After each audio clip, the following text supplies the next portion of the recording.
प्रिय आत्मन, आप सब में विराजमान प्रभु को मेरा सादर नमन। प्रिय आत्मन, भारतीय आध्यात्मिक परंपरा में मंत्र जप को आत्मा की मुक्ति का सहज मार्ग बताया गया है। सभी शास्त्रों और संतों का कहना है कि नाम ही अनंत शक्ति का आधार है, नाम ही साधक का जीवन उद्धार है। लेकिन मंत्र जप केवल शब्दों का उच्चारण नहीं है, ये एक गहन विज्ञान है जो बाहर की ध्वनि से भीतर की शांति तक, फिर वैखरी से परा तक की अद्भुत और गहन यात्रा है। शास्त्रों और संतों ने वाणी की चार अवस्थाएं बताई है: वैखरी, मध्यमा, पश्यंती और परावाणी। यही मंत्र जप की सूक्ष्म सीढ़ियां भी हैं। तो आइए आज नाम जाप की इन चारों अवस्थाओं के बारे में अच्छी तरह समझते हैं, जो साधक की आध्यात्मिक यात्रा के पायदान हैं और इन्हें हर किसी को अवश्य जानना चाहिए। पहला है वैखरी वाणी, जो शब्द की गूंज से आरंभ होती है। जब कोई भक्त सुबह सुबह मंदिर जाता है, आरती का समय होता है, घंटियां बज रही होती है और भक्त जोर जोर से आरती कर रहा होता है या भगवान का नाम जाप कर रहा होता है। कहीं सामूहिक नाम संकीर्तन भी चल रहा होता है। ऐसे में उसकी आवाज चारों ओर फैलती है, आसपास के लोग भी सुन पाते हैं। यही है वैखरी अवस्था, जिसे वाचिक जप भी कहते हैं। जब मंत्र शब्द और ध्वनि के रूप में बाहर प्रकट होता है, यहाँ शब्द स्थूल है, उनका स्वरूप दिखाई देता है। ऐसे में साधक अभी बाहरी जगत से जुड़ा रहता है। वैखरी वाणी का महत्व यह है कि यह साधक को जप की लय में डाल देती है। जैसे कोई बच्चा पहली बार पढ़ना सीखता है तो ऊंची आवाज में पढ़ता है और धीरे धीरे उसकी समझ गहरी होने लगती है। इसी तरह वैखरी साधक को मन की चंचलता से खींचकर एकाग्रता की ओर ले जाती है और ध्वनि के इन कंपन से वातावरण भी पवित्र। दूसरा है मध्यमा, जो मन की नीरव ध्वनि है। इस स्थिति में जाप आरंभ करते ही कुछ देर बाद साधक की आंखें बंद हो जाती हैं। अब वह जोर से जपना बंद कर देता है। होंठ हल्के हल्के हिलते हैं लेकिन ध्वनि बाहर नहीं आती। अब वह मन ही मन जप रहा होता है, ओम नमः शिवाय, ओम नमः शिवाय। यह है मध्यमा अवस्था, जब शब्द मुख से नहीं निकलते, केवल मन के भीतर गूंजते हैं। इस स्थिति में जप और भी सूक्ष्म हो जाता है। साधक अब बाहरी वातावरण से हटकर भीतर उतरने लगता है। इसे मानसिक जप भी कहा गया है। मध्यमा का प्रभाव गहरा होता है, जैसे किसी नदी के बाहर शोर नहीं है लेकिन भीतर पानी बड़ी शांति से बह रहा है। साधक अब बाहरी गूंज से मुक्त होकर भीतर की नीरवता से जुड़ता है।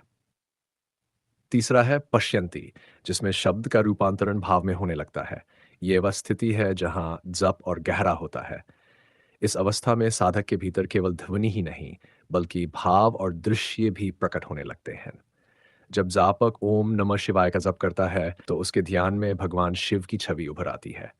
कभी वह कैलाश पर्वत देखता है, कभी गंगा की धारा, तो कभी भगवान शिव का तृतीय नेत्र। यही है पश्यंती वाणी की अवस्था, जहां शब्द भाव और चित्र बनकर सामने आते हैं। पश्यंती का अर्थ ही है देखने योग्य। यहाँ शब्द केवल ध्वनि नहीं बल्कि अनुभव बन जाते हैं।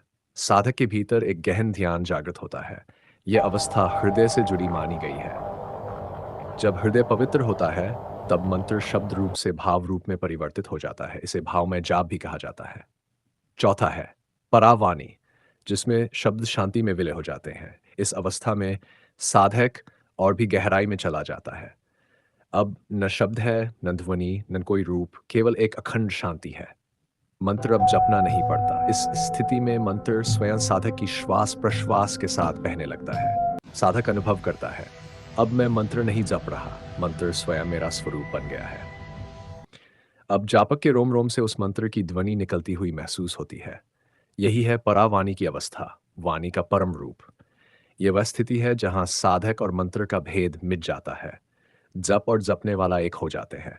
केवल परमात्मा की उपस्थिति शेष रह जाती है। यह अजब की अवस्था है। जैसे श्वास स्वयं चलती है, वैसे ही मंत्र भीतर अनवरत बहता रहता है। अब आप समझ गए होंगे कि जप की बाहरी और भीतरी अवस्थाएं कौन कौन सी हैं। वैखरी वाचिक जप, मध्यमा मानसिक जप, मनमेंती भावमय जप, अनुभव चित्त, परा अजपा जप, सहज श्वास स्वरूप। यानी साधक वैखरी से शुरू करता है और धीरे धीरे परा तक पहुंचता है। इसे एक उदाहरण से समझें।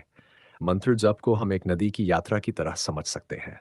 जब नदी पहाड़ से निकलती है तो जल तेज आवाज करता है। यह वैखरी की अवस्था है। आगे बढ़कर नदी शांत बहती है। यह मध्यमा की अवस्था है। फिर नदी हरे भरे खेतों और दृश्य को सींचती हुई बहती है। यही पश्यंती की स्थिति है। और अंत में सागर में विलीन हो जाती है, यही परा है। जैसे नदी का अंतिम लक्ष्य सागर है, वैसे ही मंत्र जप का अंतिम लक्ष्य परमात्मा में विलय है। प्रिय आत्मन, मंत्र जप की इस यात्रा की शुरुआत ध्वनि से होती है, लेकिन अंत मौन में होता है। शुरुआत बाहर से होती है, लेकिन अंत भीतर की आत्मा में होता है। शुरुआत जपने से होती है, लेकिन अंत जप ही बन जाने से होता है। वैखरी शब्द की गूंज मध्यमा, मन की नीरवता पश्यंती, भाव का अनुभव परा, प्रमौन अजप, यही मंत्र जप की चार अवस्थाएं हैं जो साधक को बाहरी ध्वनि से परमात्मा की शांति तक पहुंचा देती हैं। प्रियात्मन, यदि आप श्रद्धा और नियमितता से जप करते हैं तो ये यात्रा स्वयं ही गतिशील हो जाती है। मंत्र आपको ध्वनि से मौन, शब्द से परा और अंततः स्वयं परमात्मा तक पहुंचा देता है। प्रियात्मन, याद रखिए, आत्मा ही परम सत्य है, बाकी सब माया है। तो आप भी आत्मज्ञान का दीपक जलाए और जीवन को आलोकित कीजिए। और इसी तरह की ज्ञानवर्धक वीडियो के लिए जुड़े रहिए हमारे साथ। मिलते हैं अगली वीडियो में एक और ज्ञानवर्धक और दिलचस्प विषय के साथ। तब तक आप खुश रहें, भक्ति में लीन रहें। आप भगवान की ओर एक कदम बढ़ाए, भगवान आपकी ओर 10 कदम चलेंगे। धन्यवाद। हरि ओम। क्या